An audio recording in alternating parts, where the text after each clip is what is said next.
Mas mababang pagsingaw ng sulfur dioxide na itala ng PHIVOLCS sa Bulkang Taal. Samantala ilang turista mas enjoy sa pamamasyal dahil walang volcanic smog sa lugar. Narito ang report ni Paul Hernandez.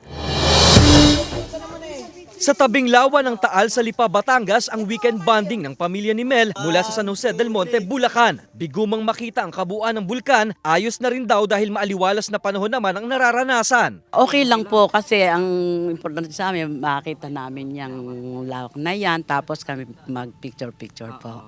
Yun. Ini-enjoy po namin ang sarili namin dito. Walang amoy ng asupre sa lugar kaya na-enjoy ang pamamasyal.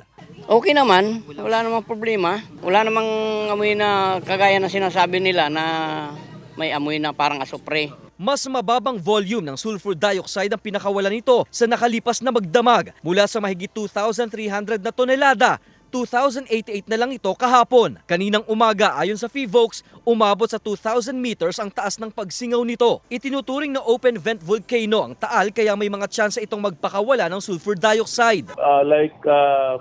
Ngayon, it's an open vent volcano kasi may sulfur dioxide. As long as papalabas yan ng gas, we call that an open vent volcano. May mga bulkan tayong hindi open like Hibok-Hibok, yung Pinatubo. Masusing monitoring pa rin ang ginagawa ng mga otoridad. Handa rin ang Provincial Disaster Risk Reduction Management Office o PDRRMO Batangas sa anumang pagbabago sa aktibidad ng Taal. Naibaba na rin nila sa mga local DRRMO ang Code Method B na gabay sa pagsasagawa ng disaster response. Nakataas pa rin ang Alert Level 1 status sa Bulkang Taal.